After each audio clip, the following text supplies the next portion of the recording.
केजरीवाल भड़वा है, केजरीवाल आतंकवादी है। 100 कमीने मरे थे तब एक केजरीवाल पैदा हुआ था। केजरीवाल कमीना है, केजरीवाल घटिया है, केजरीवाल नवाब है, केजरीवाल घिनौना है, केजरीवाल पाकिस्तानी है, केजरीवाल AK-49 है, केजरीवाल राक्षस है, नमक हराम है, बेशरम है, नमूना है।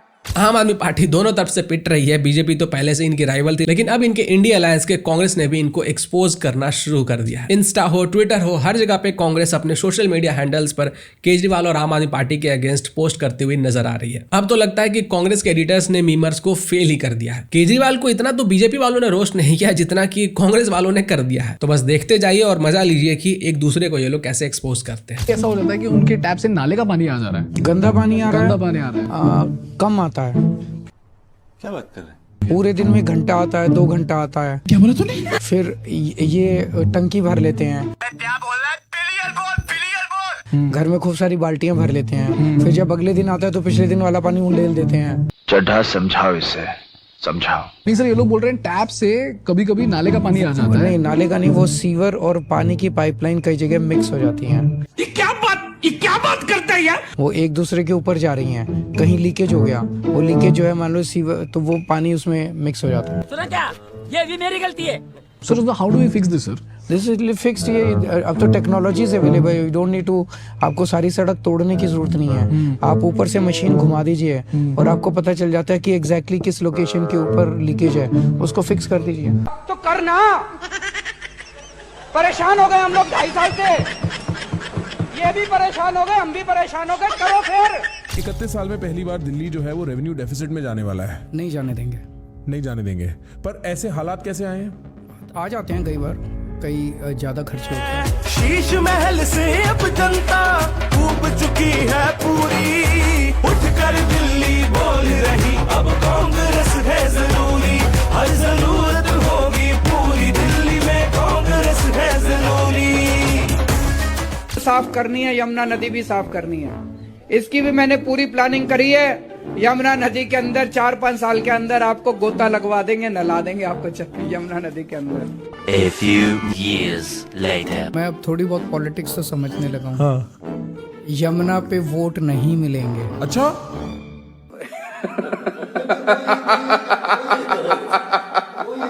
म्यूजिक।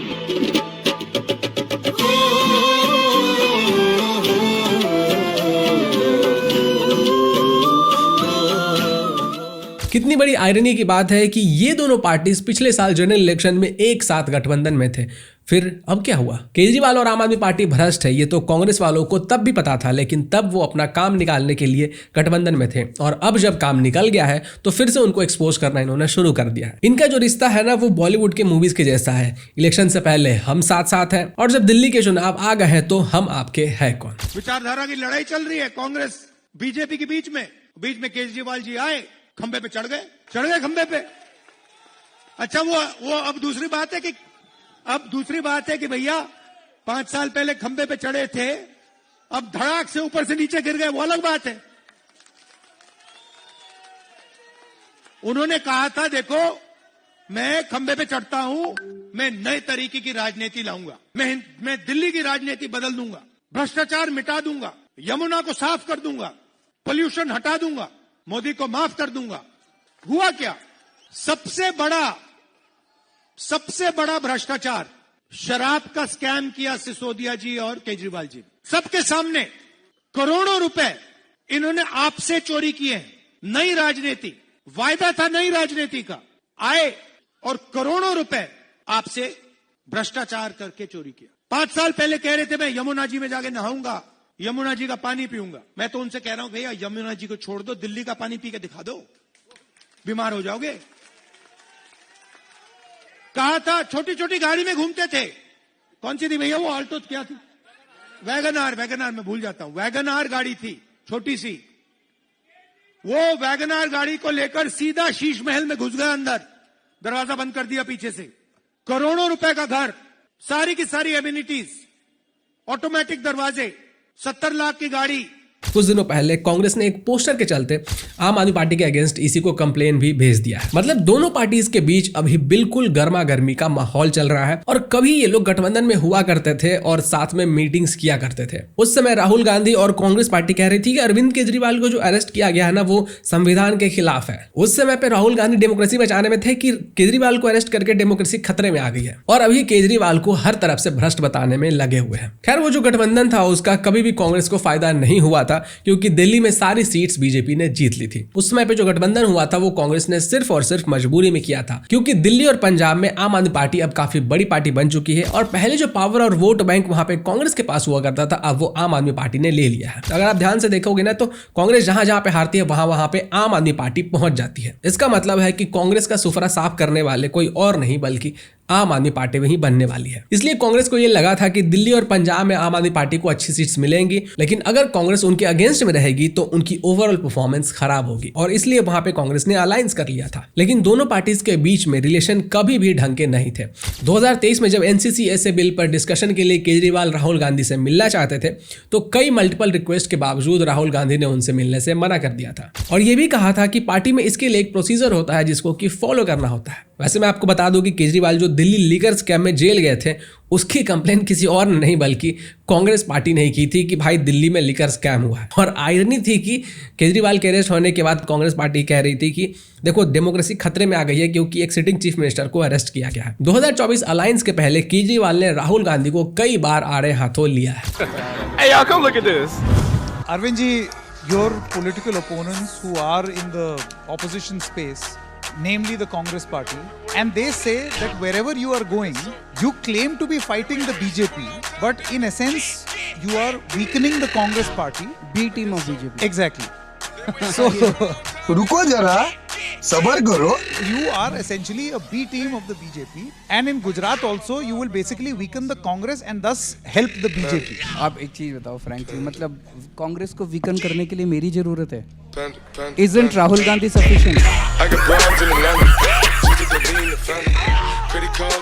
ये कह रहे हैं केजरीवाल 10 साल से प्लान बना रहा है भारत के 2 टुकड़े करने का, और उसमें से एक टुकड़े का वो प्रधानमंत्री बनना चाहता है। तो मोदी जी क्या सो रहे थे?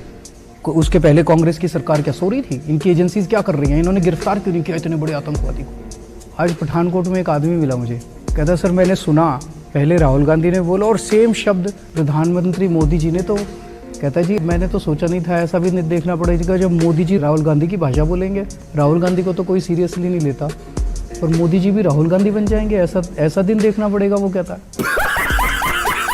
और केजरीवाल ने करप्ट लीडर की अपनी लिस्ट में राहुल गांधी को भी ऐड किया था। हालांकि वो बात अलग है कि उस लिस्ट में वो अपना नाम लिखना भूल गए थे। मैंने कुछ लिस्ट बनाई थी, मैं आपके सामने रखना चाहता हूं। अब ये लिस्ट बड़ी लंबी बनेगी, शुरुआत की है आज। अगर इसमें कोई ईमानदार हो, गलती से आ गया हो तो बता देना, नहीं तो मैंने देश के बेईमानों की लिस्ट बनाई थी,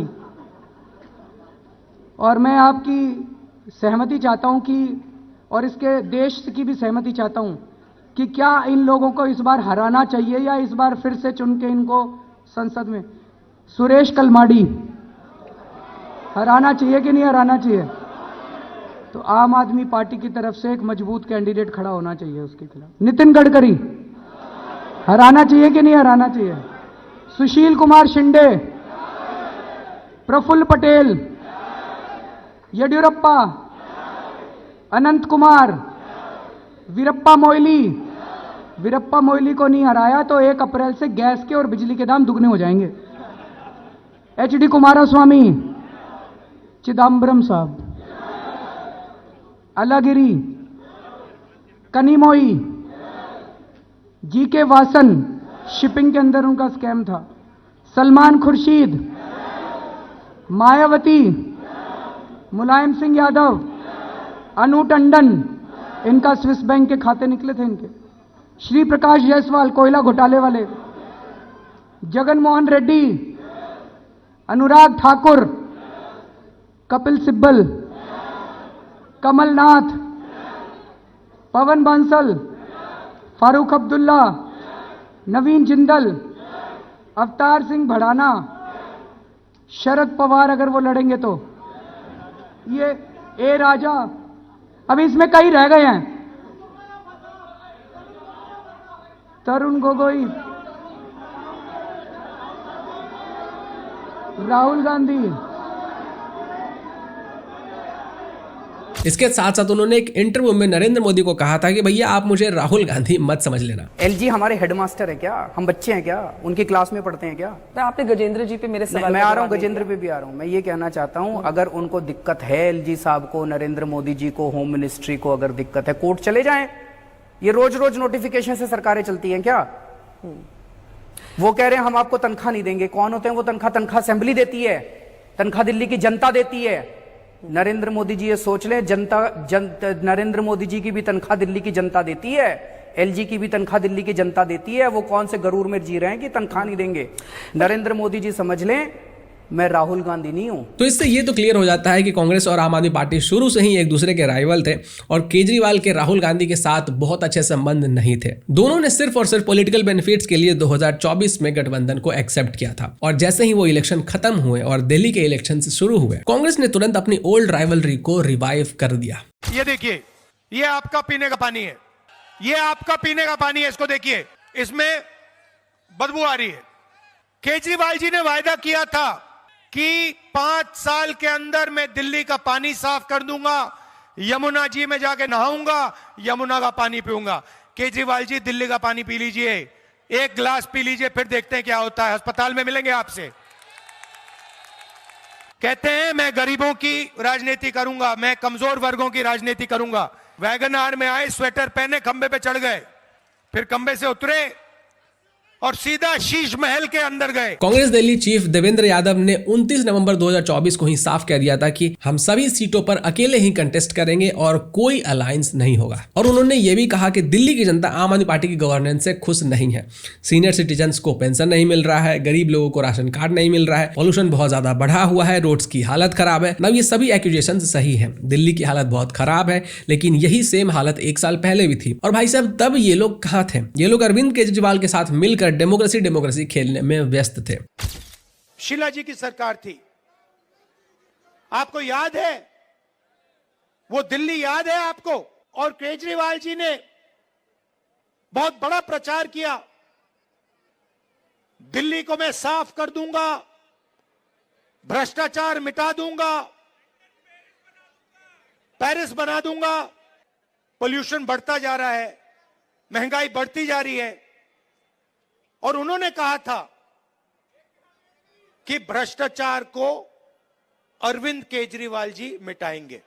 तो जैसे जैसे प्रचार नरेंद्र मोदी जी करते हैं मीडिया का, झूठे वायदे, एक के बाद एक, एक के बाद एक, एक के बाद एक झूठे वायदे, वैसे ही स्ट्रेटेजी केजरीवाल जी की है। इसके अलावा कांग्रेस और आम आदमी पार्टी के दूसरे लीडर्स भी एक दूसरे को टारगेट करने में लगे हुए हैं। तो जब कांग्रेस के संदीप दीक्षित ने आम आदमी पार्टी के आतिशी मारलेना और संजय सिंह के ऊपर डिफेमेशन का केस किया था, तो उनको कहा गया था कि भाई प्रूफ दीजिए। और संदीप दीक्षित का कहना था कि अगर आतिशी मारलेना अपने एलिगेशंस का कोई प्रूफ नहीं दे सकती है तो उन्हें जेल में पहुंचा कर रहूंगा। मैं ये बात कह रहा हूँ, अगर आतिशी जी ने सबूत नहीं दिया तो हमारा ये ध्येय रहेगा कि फिर हम आपको जेल भिजवाएंगे। और अगर आपको ध्यान होगा तो इस तरीके के एलिगेशंस आम आदमी पार्टी टाइम टू टाइम लगाते रहते हैं। कभी कहते हैं कि अमित शाह हमारे एमएलए खरीदना चाहते हैं, कभी कहते हैं कि हमसे इतने पैसे मांगे जा रहे हैं, कभी कहते हैं कि हमें जबरदस्ती जेल में डाला जा रहा है, कभी कहते हैं कि हमारे खिलाफ साजिश चल रही है, लेकिन कोई प्रूफ नहीं देते। अभी ये लोग सही लपेटे में आए हैं। अब इनके खुद के जो अलायंस वाले हैं ना, वही इनको लपेटने वाले हैं। रिसेंटली आम आदमी पार्टी ने एक पोस्टर रिलीज किया जिसका कि टाइटल बड़ा ही आइकॉनिक है, एक अकेला पड़ेगा सब पर भारी, केजरीवाल की ईमानदारी पड़ेगी सब पर भारी। खैर जो भी हो, इसमें जो बेईमानी की लिस्ट में बीजेपी के नेताओं की फोटो आनी थी, लेकिन आम आदमी पार्टी वालों ने तो राहुल गांधी, अजय मेकन और संदीप दीक्षित को भी इसमें शामिल कर लिया है। जिसके बाद की कांग्रेसियों ने रिप्लाई में अरविंद केजरीवाल को सबसे बड़ा झूठा और बेईमान कहना शुरू कर दिया है। और एलओपी राहुल गांधी की भी फोटो उस पे लगाई गई है। देखिए, ये पुराना घटियापन है अरविंद केजरीवाल का। हम तो बार बार कहते हैं इससे बड़ा झूठा और फरेबी कोई नेता नहीं है। और ये मैं इनसे पूछना चाहता हूं कि इनको याद होगा, आज से कई साल पहले ये रोज जब भ्रष्टों की लिस्ट निकालते थे तो उसमें शरद पवार जी का नाम लेते थे। आज वो नाम कैसे गायब हो गया? वो और मुलायम सिंह यादव जी का नाम लेते थे, आज वो नाम कैसे गायब हो गया? जिनके साथ इनकी सांठगांठ हो जाती है उनके साथ ठीक है, और जो मुस्तैदी से राहुल जी इनके सामने खड़े हैं और इनको चैलेंज कर रहे हैं, और मुझे तो ये लगता है कांग्रेस पार्टी को इन पर मानहानि का मुकदमा करना चाहिए और अरविंद केजरीवाल को और उनकी पार्टी को जेल में भेजना चाहिए। सर आपकी और अजय माकन जी की भी तस्वीर लगाई गई है उसमें, क्या आप खुद एक्शन लेंगे? बिल्कुल लेंगे ना। मैं तो बार बार इस आदमी से कह रहा हूं कि प्रूफ दो। इससे बड़ा झूठा और फरेबी नहीं, आज तक ये आदमी एक प्रूफ नहीं दे पाया है। दीक्षित ने इस पोस्टर वाले मामले को भी कोर्ट में ले जाने की धमकी दी थी और कहा है कि वो इसके ऊपर कानूनी कार्रवाई जरूर करवाएंगे। आम आदमी पार्टी दोनों तरफ से पिट रही है। बीजेपी तो पहले से इनकी राइवल थी, लेकिन अब इनके इंडिया अलायंस के कांग्रेस ने भी इनको एक्सपोज करना शुरू कर दिया है। इंस्टा हो, ट्विटर हो, हर जगह पे कांग्रेस अपने सोशल मीडिया हैंडल्स पर केजरीवाल और आम आदमी पार्टी के अगेंस्ट पोस्ट करती हुई नजर आ रही है। टूटी से आप ओक लगा के पानी पी लेना, सीधे टूटी से 24 घंटे साफ पानी आएगा। क्या बात कर रहे हैं? कैसा? वो पूरा प्लान हमारे पास है। बता दिया ना, हम अपने आप करेंगे। वो क्या? हमारे वाटर ट्रीटमेंट प्लांट उस अमोनिया को डील करने के काबिल नहीं है। क्या बात कर रहे हैं? हम वो कब देंगे, कैसे देंगे, हमें नहीं पता। तो रहने दो फिर। देखो, ये पार्टीज तो एक दूसरे को टारगेट करती ही रहेंगी, लेकिन on a serious note, Delhi में जो गार्बेज की प्रॉब्लम है, इसको अकेले कोई भी गवर्नमेंट कभी भी सॉल्व नहीं कर पाएगी। इसमें शुरुआती इनिशिएटिव्स गवर्नमेंट को लेने होंगे, जैसे कि हर सोसाइटी में और रोड्स के किनारे डस्टबिन लगाना, और इसमें पब्लिक को गवर्नमेंट का भी साथ देना होगा। अगर पब्लिक इसके बावजूद उन डस्टबिन का यूज नहीं करती है और लोग जहां मन करे वहां पे अगर कूड़ा फेंकने लगते हैं, तो सिचुएशन कभी भी सुधरने वाली नहीं है। तो एक तरफ आम आदमी पार्टी राहुल गांधी को बेईमान बता रहे हैं और दूसरी तरफ ये लोग केजरीवाल को भ्रष्ट बता रहे हैं। चलो, कांग्रेस वालों ने ये तो एक्सेप्ट किया कि केजरीवाल और उनके मंत्री जो जेल गए थे वो सच में इनके भ्रष्ट होने के वजह से ही गए थे। सबसे बड़ा भ्रष्टाचार शराब का स्कैम किया सिसोदिया जी और केजरीवाल जी। सबके सामने करोड़ों रुपए इन्होंने आपसे चोरी किए हैं। नई राजनीति, वायदा था नई राजनीति का, आए और करोड़ों रुपए आपसे भ्रष्टाचार करके चोरी किया। अब यही सेम बात कोई डेमोक्रेसी का मसीहा यूट्यूबर समझा देगा तो और अच्छा हो जाएगा। कांग्रेस के इन स्टेटमेंट्स को अभी याद रखिएगा, क्योंकि 2029 के इलेक्शंस में शायद ये पोस्ट डिलीट कर दिए जाएंगे और कांग्रेस और आम आदमी पार्टी के बीच हमें एक नया अलायंस देखने के लिए मिल सकता है। अब दिल्ली के लोगों को यह समझने की जरूरत है कि उनके साथ सिर्फ बैड पॉलिटिक्स खेली जा रही है और उन्हें एक ऐसी गवर्नमेंट चाहिए जो लॉन्ग टर्म में उनके प्रॉब्लम्स पर कुछ काम कर सके, क्योंकि यमुना का pollution, air pollution, water logging, corruption, साथ में वाटर शॉर्टेज की जो प्रॉब्लम्स है वो एकदम से सॉल्व नहीं होने वाली है। लेकिन अगर इनके ऊपर काम किया जाएगा तो ये जरूर सॉल्व हो जाएंगी। बट यहाँ पे तो प्रॉब्लम यह है कि केजरीवाल कुछ काम कर ही नहीं रहे हैं। कांग्रेस के टाइम में यमुना ज्यादा साफ था आम आदमी पार्टी के कंपैरिजन में। सेंट्रल गवर्नमेंट ने 8,500 करोड़ रुपए यमुना की क्लीनिंग के लिए दिल्ली गवर्नमेंट को दिए थे, लेकिन लगता है कि उसमें से 100 करोड़ रुपए भी उसके ऊपर खर्च नहीं किए गए। और आम आदमी पार्टी के नेताओं को देखकर ऐसा लगता है कि उन्हें इस इशू से कोई भी लेना देना नहीं है, बल्कि वो रिपोर्टर्स को धमकाने में व्यस्त हैं। जो कल हुआ था इंसिडेंट, उसमें कोई शर्मिंदगी है? शर्मिंदगी उस एसएचओ को होनी चाहिए। अरे किस किस्म की बात कर रहे हो आप? अरे तमीज है आपको बात करने की? आप बात कैसे कर रहे हो? मैं ये बोल रहा हूँ कि एक मिनट, चलिए यहाँ से। नहीं सुनिए सुन तो लो, एक मिनट सुन तो लो भैया। नहीं एक मिनट भाई साहब, एक मिनट। नहीं भाई साहब, सुनो एक मिनट। आप बात कैसे कर रहे हो? बात में आपसे शर्मिंदगी इसलिए आपके जो बेटे ने किया है उसमें शर्मिंदगी है। क्या बेटे ने जो मतलब कानून, बेटे ने जो कानून, आराम से बात करते हैं। हाँ, मैं भी आपसे बात कर रहा हूँ। जो कानून तोड़ा आपके बेटे ने। क्या तोड़ा? मोटरसाइकिल ठीक से नहीं चला रहा। मैं गली में मोटरसाइकिल चला रहा था, एसएचओ आकर बदतमीजी की। उस एसएचओ ने वीडियो बनानी चाहिए थी उसे। आप मुझे बताओ, अगर मोटरसाइकिल ठीक से नहीं चला रहे, कैसे पता? अपनी गली में खड़ा हुआ था, कैसे मालूम? उसने वीडियो खुद बनाई एसएचओ ने, फिर वायरल की। तो आपको कैसे मालूम हुआ? आप लोगों को तक कैसे पहुंची वो वीडियो? एसएचओ ने किया, केंद्र सरकार के आदेश पे किया। डिस्टर्ब कर रहा है, मेरे बेचे को फंसा रहा है, वो बात कर रहा है ना। देखो ना, एसएचओ ने किस अंदाज में बात की। वो एसएचओ है, बदमाश है। जिस अंदाज में बात की करनी चाहिए थी उसे। नहीं, आपके बेटे ने जैसे बात की वो ठीक था। आपके बेटे ने बोला कि मेरा बाप मतलब विधायक है, मेरा बाप सुनो, आप यहाँ आए हो, रिपब्लिकन टीवी से आए हो ना? भाजपा का चैनल है ना? मैं भैया डेमोक्रेटिक चैनल है ना? भाजपा का चैनल नहीं है, पब्लिक का चैनल है भैया। पब्लिक का चैनल, इसलिए मैं आपसे आ रहा हूँ। पब्लिक का चैनल नहीं है, पब्लिक का चैनल है, इसलिए मैं आपके पास। सुनो, मेरा बेटा विधायक का बेटा है, ये बताया उसको। इतना प्यार मिल रहा है आपको यहाँ से, आप में इतना घमंड कैसे आ जाता है? कहाँ से आ गया घमंड? अबे तुम लोगों में घमंड है। चलो जाओ यहाँ से। इतना मारूंगा, चला जाओ यहाँ से। चल ठीक है। इतना मारूंगा, चला जाओ यहाँ से। चल ठीक है। इतना मारूंगा, चला जाओ यहाँ से। चल ठीक है। हुआ ये था कि अमानतुल्लाह खान का बेटा कुछ दिनों पहले गलत तरीके से बाइक चला रहा था, जिसकी वजह से उसे पुलिस इंस्पेक्टर ने रोका था, लेकिन वो उल्टा अपने अब्बू के एमपी होने का रौब दिखाने लगा, जिस पर एसएचओ ने उसका वीडियो रिकॉर्ड करके अपलोड कर दिया। उसी इंसिडेंट से रिलेटेड सवाल जब रिपोर्टर ने पूछा तो अमानतुल्लाह खान को बहुत ज्यादा गुस्सा आ गया, उनका पारा चढ़ गया और वो मारने पीटने की धमकी देने लगे। ये लड़का पक्का इस चीज से इन्फ्लुएंस हुआ होगा कि हमारे चच्चा विधायक हैं, तुरंत अभी फोन करवाते हैं और तुम्हारी हेकड़ी निकलवाते हैं, और इलेक्शन के समय पे ढंग से अपना सोच समझकर वोट कीजिए। नमस्कार।